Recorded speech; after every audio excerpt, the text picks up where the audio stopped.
So I'm Loic, I'm the other founder of Equestrian technology. I'm more the technical guy, so I'm an industrial engineer in electromechanics. And so when we had the idea, I was in fact a rider, and I used to ride in the Belgian junior team in jumping, and I'm still riding almost every day.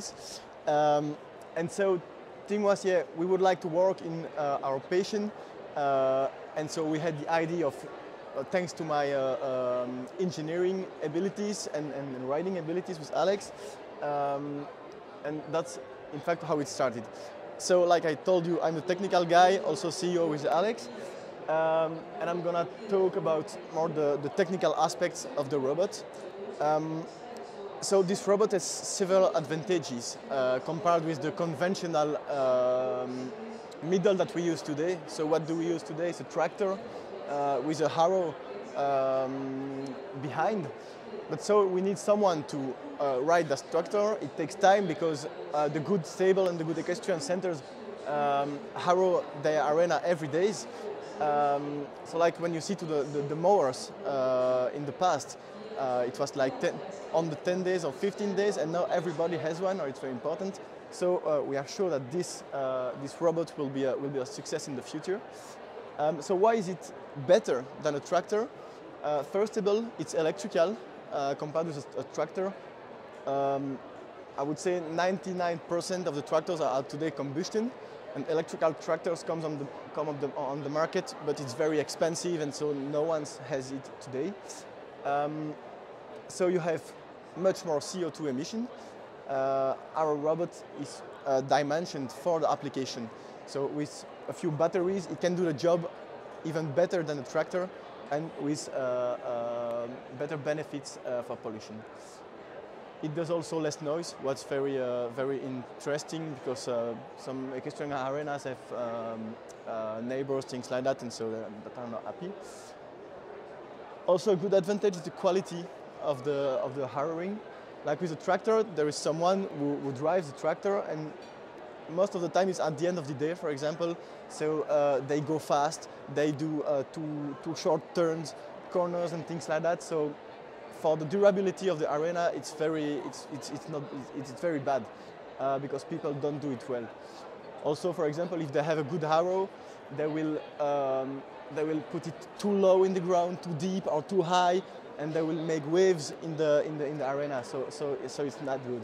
With our robot, you can just parameter the perfect, the optimal conditions that you want. For example, a certain depth of the teeth, certain velocity, things like that, and the robot will do it as you want.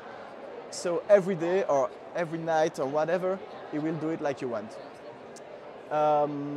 So of course it's very important for the horses, because you probably know it, but horses are very expensive.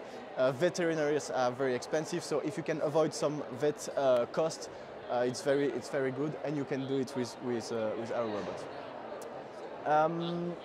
Of course, you gain a lot of time with the robot that is 100% autonomous.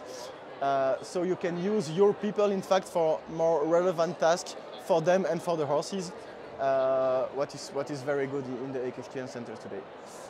And of course there is rentability because you have less maintenance costs. The electricity is much cheaper to maintenance than combustion tractors. You don't have to pay someone to do it.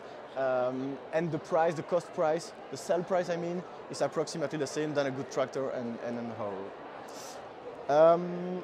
So that was it for the comparison with the tractor. Then a few words about the robot itself. So like I told you, it's fully electrical. So we have a big battery on it to have an autonomy of approximately 1 hour 30. And it corresponds to an arena of 4,400 square meters. So in fact, if you take it in 1 hour only, you can do an arena of 3,000 square meters. And to get a better idea, like most of the dressage arena are like 20 on 40 meters, you can do it in 15 minutes. So it's not as fast as a tractor, but it's also not that far from the tractor. So we use different techniques in the robot. So we have the mechanics, that's real for the treatment of the surface of the arena. We also have electricity for the displacement of the robot and for the controlling of the different parts of the harrow. So the robot can feel how the ground is, and it can autonomously adapt the depth of his teeth, the pressure of the leveler, and things like that, so that the ground remains perfect. About the automation, so the robot is able to be full autonomous. It can avoid obstacles. It can be mobile or fixed obstacles. So for example, if there is an animal or child passing, it will stop, it will see it with the cameras that he has in front. But also for jumping, you have fixed obstacles, then you can saw them, avoid them, and then come back to make a perfect finishing. What could I say more about techniques? Yeah, so if the arena is more than 4,500 square meters, the robot should go charging. He has a charge station in the corner of the arena, for example. It takes 2 hours to charge, and then he can start again his work. So if he's working during the night, you can go up to arenas of like 10,000 square meters. He will do it in 8 or 9 hours.